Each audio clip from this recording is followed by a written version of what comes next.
नमस्कार मित्रांनो, ठरलं तर मग या मालिकेचा आजचा भाग खूपच छान झालेला आहे।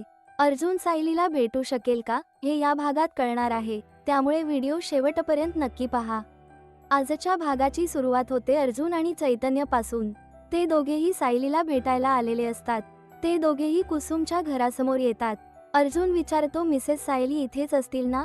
त्यावर चैतन्य बोलतो, दुसरीकडे कुठे जाणार, इथेच असतील। इकडे सायलीला चक्कर आल्यामुळे कुसुम तिला तोंडावर पाणी मारून उठवण्याचा प्रयत्न करत असते, परंतु सायली काही शुद्धीवर येत नाही।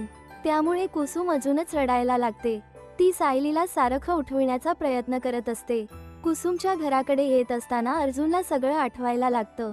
कसा त्यांचा अपमान झाला, कसं सायलीला घराबाहेर काढण्यात आलं, याच विचारात तो दरवाजासमोर येऊन थांबतो।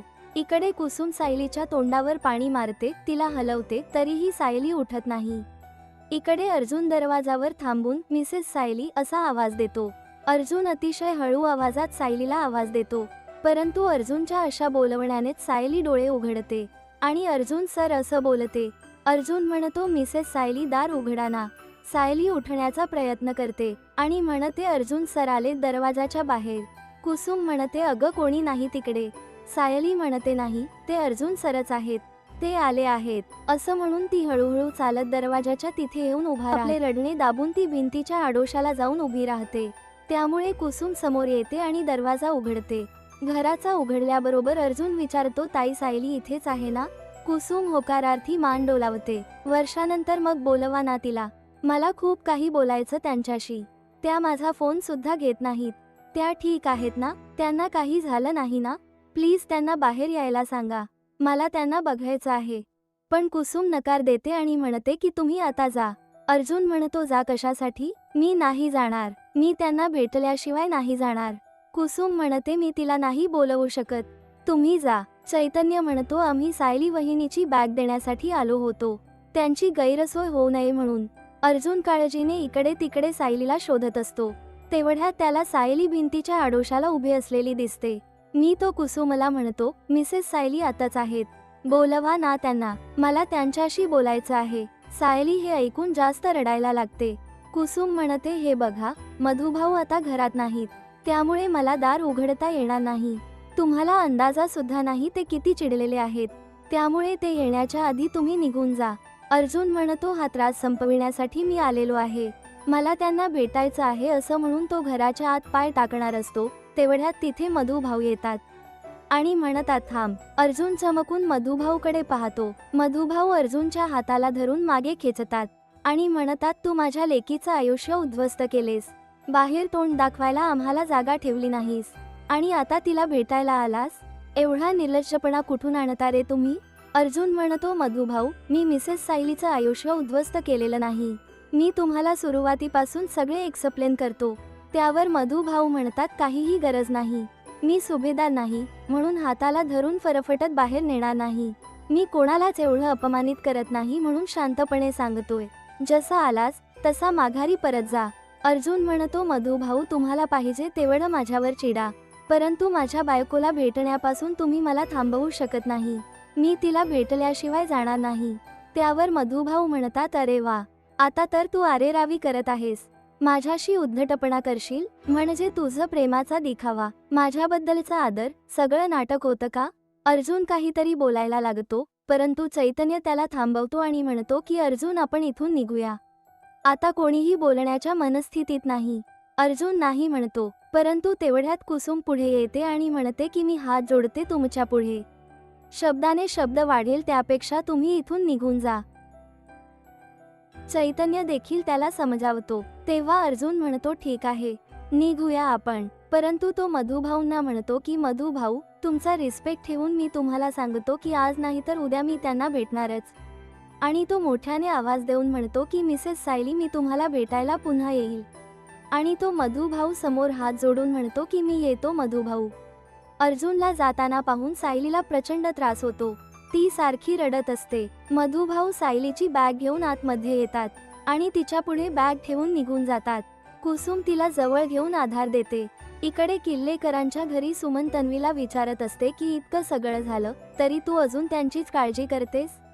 तन्वी म्हणते, सुमन काकी, अगं आपल्या माणसांमध्ये कुठे आलाय मान अपमान? उलट मला वाईट वाटते की तिथे सगळे दुःखात आहेत आणि इथे मी काहीच करू शकत नाही. त्यावर नागराज म्हणतो एवढं वाईट वाटत असेल तर तिथे जाऊन ये. नाहीतर एक काम कर, तू तिथे राहायलाच जा. जसं हे तुझं घर आहे तसं ते सुद्धा तुझंच घर आहे. काय वहिनी, बरोबर ना? असं म्हणून तो प्रतिमाला विचारतो.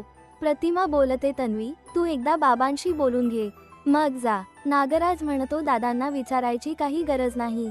दादा नाही म्हणणारच नाही. त्याला आनंदच होईल की आपल्यापैकी कोणीतरी पूर्ण आजीची काळजी घ्यायला तिथे आहे. तन्वी म्हणते सांग आई, जाऊ का मी?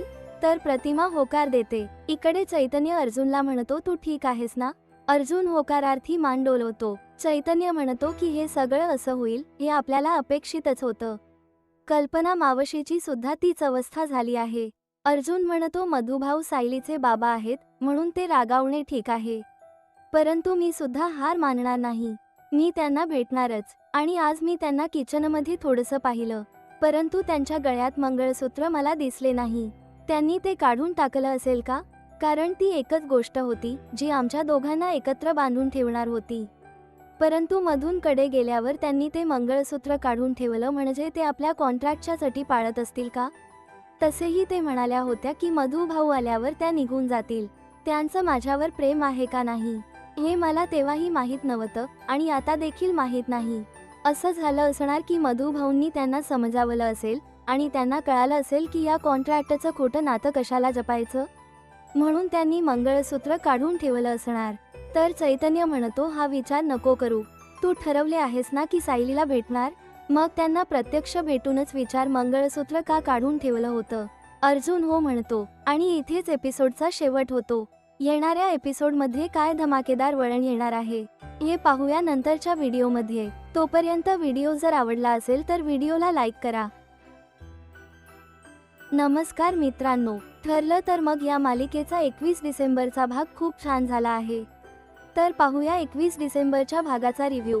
व्हिडिओ शेवटपर्यंत नक्की पहा. आजच्या भागाची सुरुवात होते कल्पनापासून. कल्पना चैतन्यला सायलीच्या कपड्यांची बॅग तिच्या घरी नेऊन द्यायला सांगते. अर्जुन हे सगळं पाहत असतो. बाहेर येऊन तो चैतन्यला म्हणतो चल पटकन आपण कुसुमताईंच्या घरी जाऊ, मला सायलीला भेटायचं आहे. चैतन्य म्हणतो ठीक आहे, तू एक काम कर, तू त्यांना आज विचारून टाक. सायली वहिनीचा हात हातात घे आणि आपल्या प्रेमाची कबुली देऊन टाक.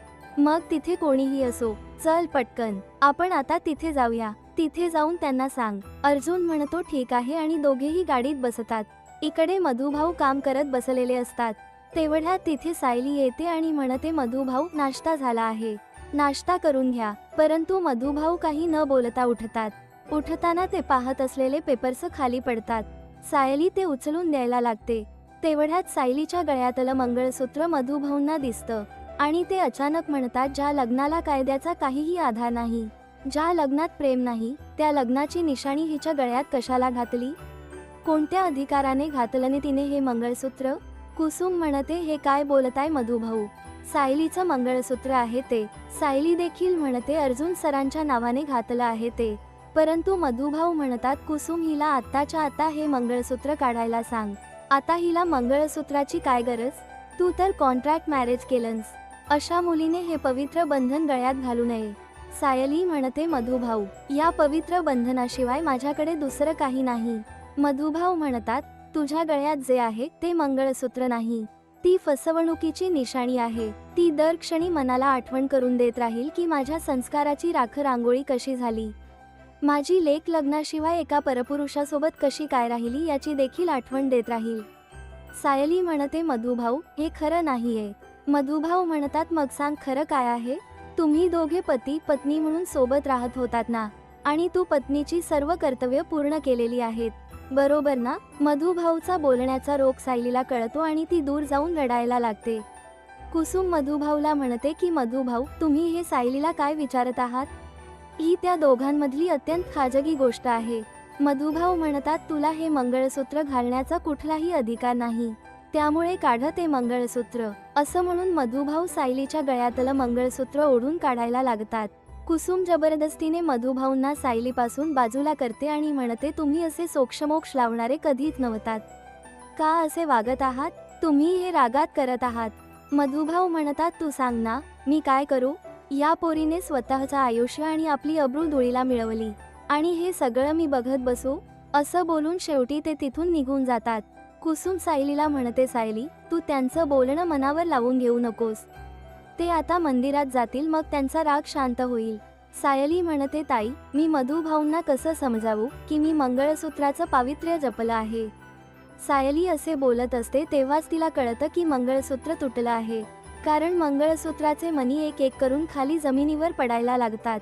सायलीला ते बघताच धक्का बसतो आणि ती खाली बसून जमलेले मणी गोळा करायला लागते. सायलीच्या डोळ्यातून आसवांच्या धारा चालूच असतात. तेवढ्यात तिला चक्कर येते. कुसुम तिला सावरण्याचा प्रयत्न करते, परंतु सायली अशक्तपणाने चक्कर येऊन पडते. इकडे मधुभाऊ एकटेच रस्त्याने चाललेले असतात. इतक्यात एक वकील त्यांना पाठीमागून आवाज येतो. मधुभाऊ म्हणतात, मी तुम्हाला ओळखले नाही. परंतु तो वकील म्हणतो की मी तुम्हाला बरोबर ओळखलेलं आहे.